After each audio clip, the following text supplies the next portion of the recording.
Привет всем! Всем привет! Мы на канале Израиль с Павлом и Ларисой. Мы здесь не были ровно год. И опять приехали сюда для того, чтобы наблюдать за огромным, грандиозным движением, которое происходит сколько раз в году? 2 раза в году. 2 раза в году. Осенью и весной. И это миграция птиц.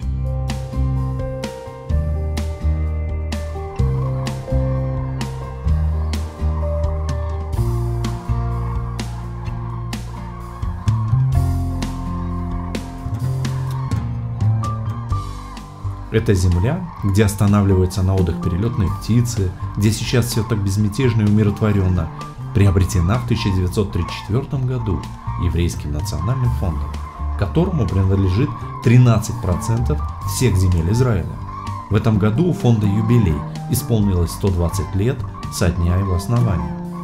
Мы у озера Хула, в одноименной долине, расположенной в 20 километрах к северу от Галилейского моря.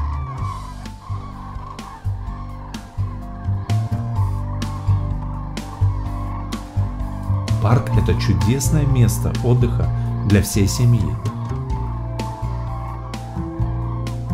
Объезд парка по периметру 8,5 километров. Добро пожаловать, любители длительных пешеходных прогулок наедине с природой. Но можно воспользоваться и другими средствами передвижения, более быстрыми, чем на своих двоих. Например, вот такие семейные веломобили. К услугам посетителей готовы более 200, судя по номерам, электромобилей, велосипеды для одиночек и велосипеды для взрослого с ребенком. Мы приехали в будний день, поэтому сегодня здесь немноголюдно, а бывает, что образовывается очередь за транспортом. Можно объехать парк, понаблюдать за природой и подышать свежим воздухом с ароматами трав. Вот на такой телеге. И даже с экскурсоводом. Не совсем удобно, зато недорого. Трясет сильно, вы ведь почти на тракторе едете. А птицы к звуку трактора привычны, не боятся и чувствуют себя в безопасности рядом с ним и с вами.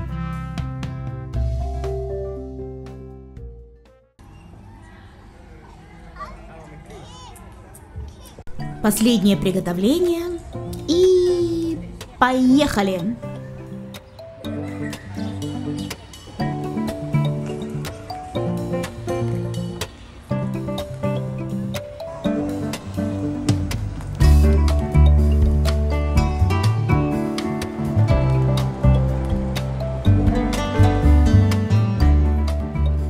Что такое? Возвращаемся назад? Почему? Все очень просто. Ребенок недоволен средством передвижения. Он уже большой и самостоятельный.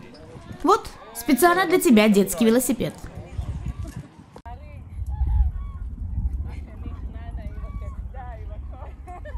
Итак, мы снова взяли на прокат вот такой замечательный электрокар. В нем есть карта полностью комплекса. Видите? Можно вот так вот путешествовать. И в ней есть пункты наблюдения за птицами. Называется Агмона Хула.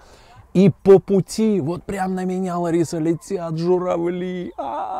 Они, наверное, с Окского заповедника. Посмотри, надо мной летят серые журавли.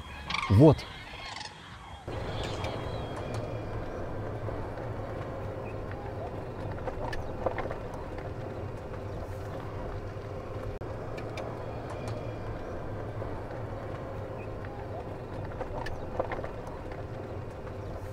Наконец-то мы едем снова на этом чудесном электрическом микромобиле.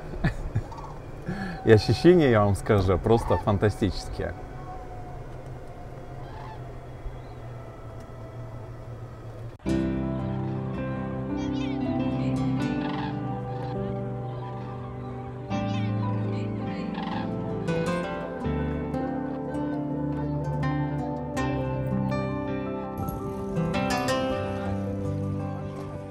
Это первый наблюдательный пункт за птицами. С двух сторон от дороги фермерские поля.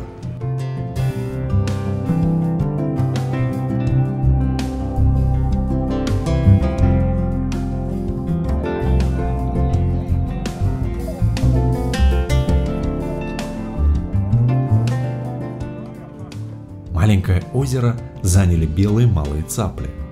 Посмотрите, как красиво они отражаются в водной глади.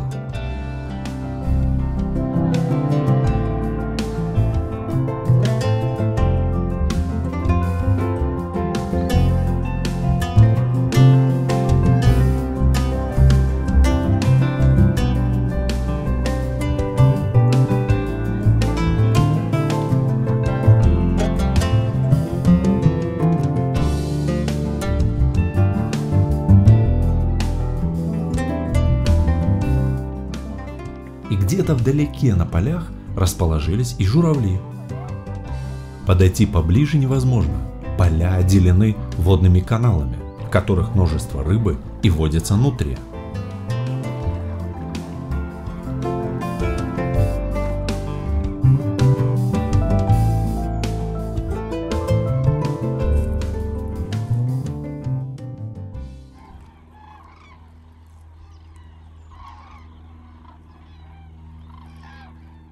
Все наблюдают за полетами птиц, наблюдаем и мы. Жаль, что очень далеко.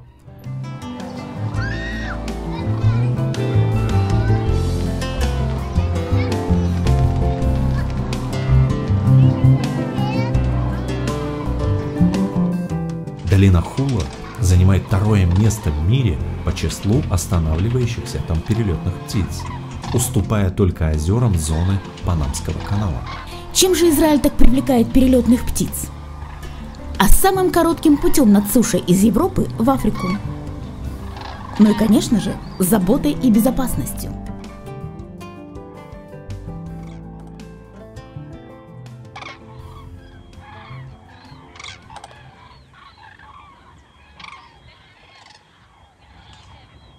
Обратите внимание, что прямо за мной находятся фермерские поля, и на них огромная стая журавлей, которые сидят здесь.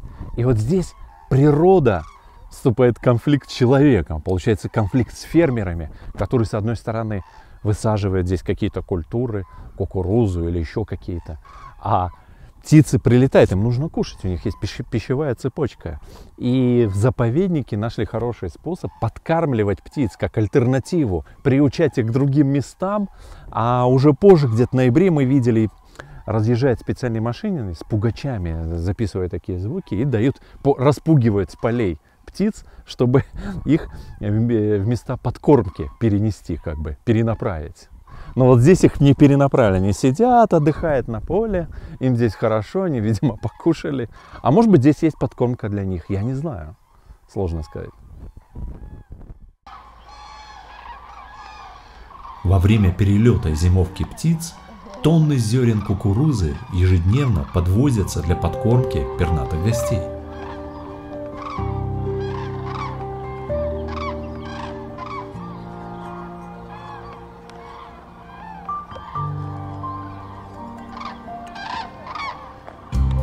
А мы все едем и едем вдоль полей с поливальными машинами, которые меня всегда приводят в восторг. Добрались до места парковки у одного из наблюдательных пунктов озера Хула.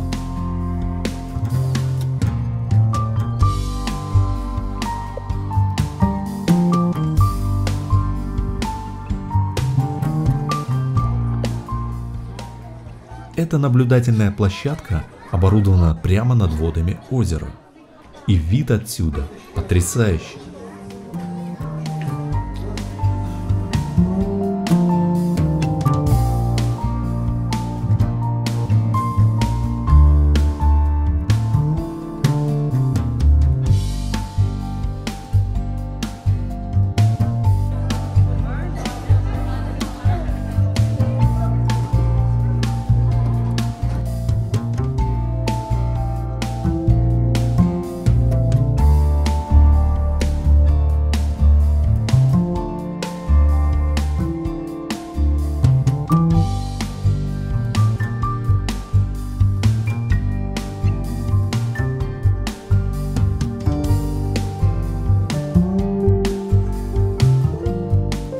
Кроме уже хорошо знакомых нам серых журавлей, уток и цапель, сегодня здесь наблюдали и за фламинго.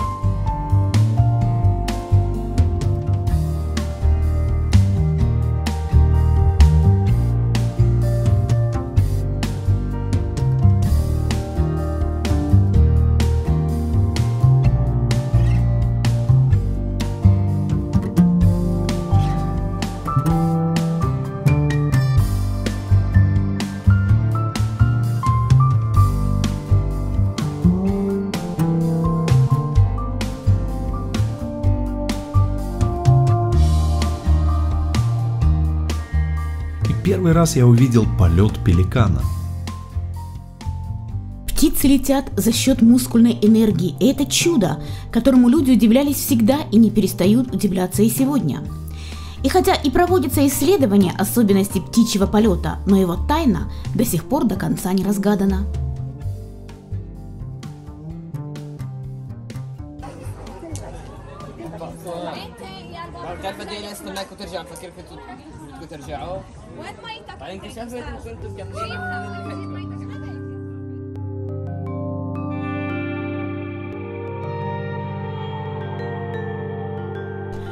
А ведь в былые времена здесь царили болота, кишащие малярийными комарами. Малярию победили еще при правлении британцев в первой половине 20 века. А затем прошел период мелиорации, чуть было не погубивший здесь все живое. Именно тогда и появилось Общество охраны природы, и первый в Израиле заповедник появился именно здесь.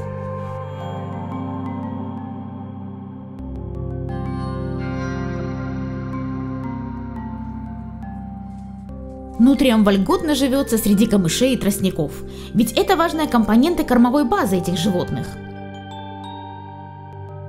Их завезли сюда для разведения, а они разбежались и стали жить свободно. Какие у нее большие оранжевые зубки! Смотрите, как близко подпустил меня этот довольный жизнью зверек. Оранжевый цвет зубов говорит о хорошем здоровье этого животного.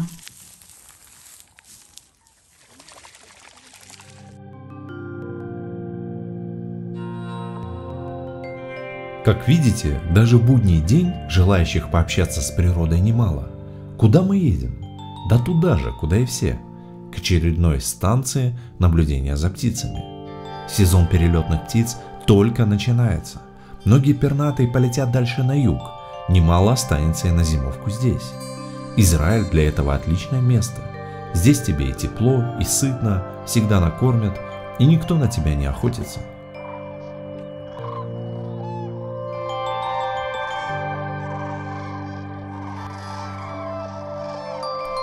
В период миграции через Израиль перелетает порядка 100 тысяч журавлей, и половина из них остается на зимовку.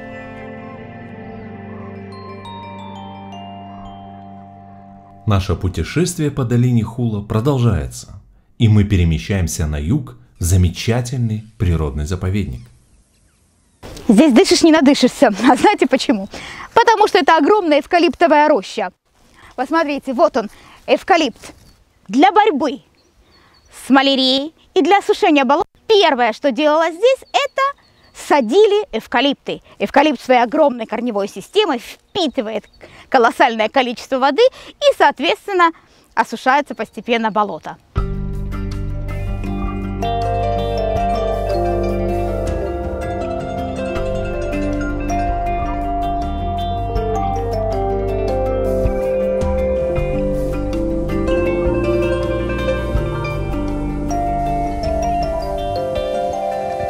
До 20-го столетия здесь было огромное болото, заполненное малярийными комарами. Здесь жило несколько бедуинских семей, которые постоянно болели малярией, жили в ужасных условиях. Хижины они себе строили вот из такого египетского папируса.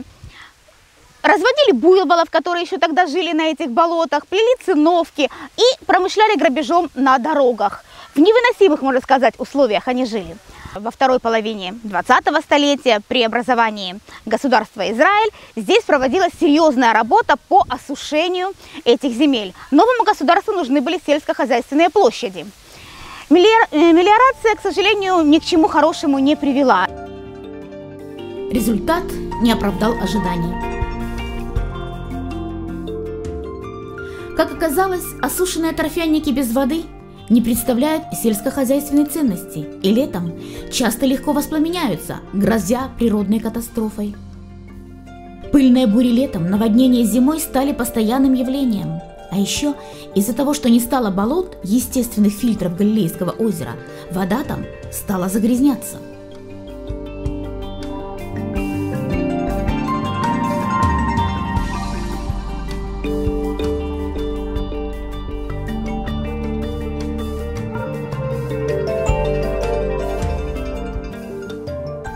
за несколько десятков лет поняли, что нужно все-таки возвращать вновь сюда заболоченность.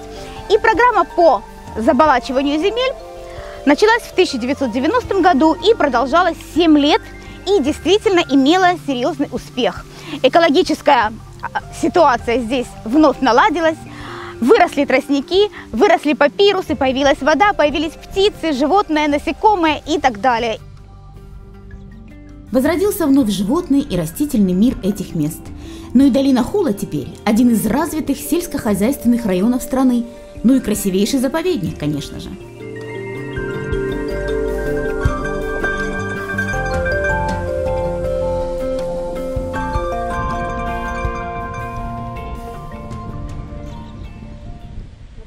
Видели? Это буйвол. Здесь водятся буйволы, и водились они до второй половины 20-го столетия. А потом исчезли, ушли отсюда.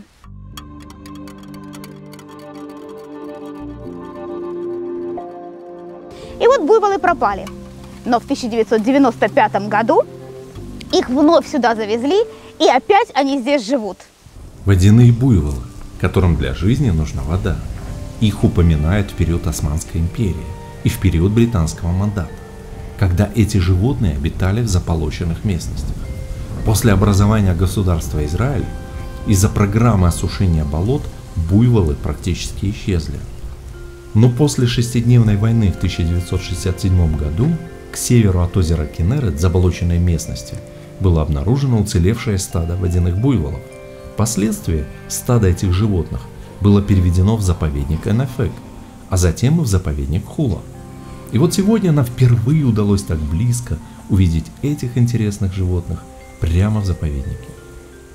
В заповеднике Хула каждый раз открываешь что-то новое. Как говорится, нельзя дважды войти в одну реку. Например, вот за мной, посмотрите, сколько уток на этом острове. Я первый раз это вижу. Вот этим заповедник Хулы примечателен, что каждый раз, когда приходишь сюда, видишь что-то новое. То мы видели стадо буйволов. Теперь мы видим целый остров уток. Возможно, эти утки перелетные, которые просто присели здесь погреться, летя на юг в жаркие страны.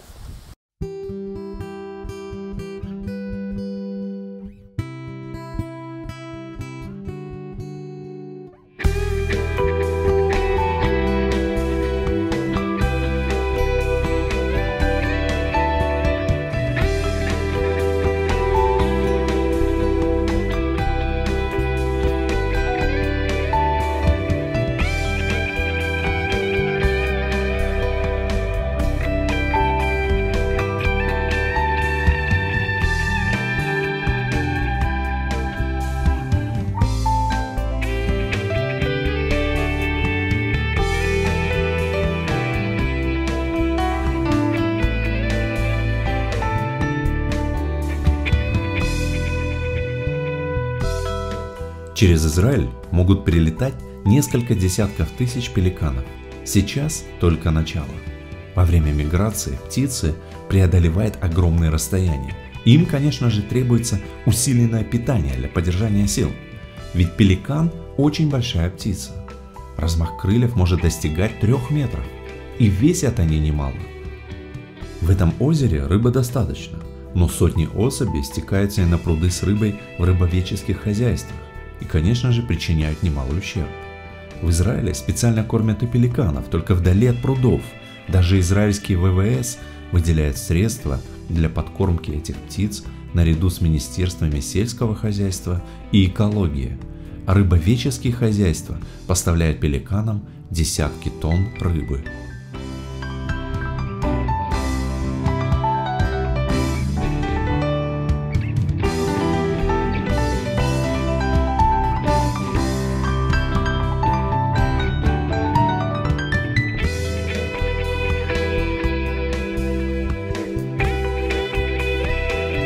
Посмотрите, какой замечательный наблюдательный пункт за птицами в заповеднике Хула. Во-первых, здесь, не мешая природе и птицам, можно за ними наблюдать. Сделаны специальные места для отдыха и вот такие просмотровые окна. И посетитель может либо сесть так вот удобно, либо стоя наблюдать за перелетными птицами. в течение всего года. Потому что есть птицы, которые в Израиле живут постоянно, а есть птицы, которые перелетают, как мы сказали, в весенний и осенний период.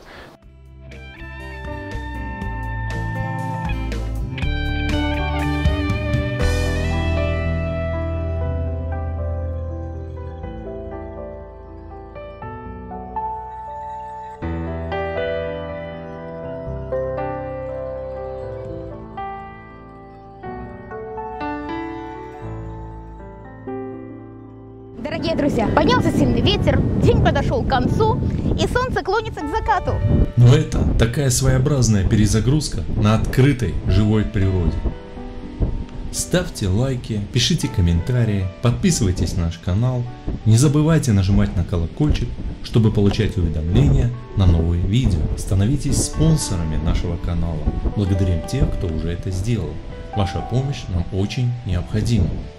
А мы с вами прощаемся. Всем желаем крепкого здоровья, счастья, благополучия вашим семьям. И огромный привет с долины Хула, второго места по перелетным птицам во всем мире.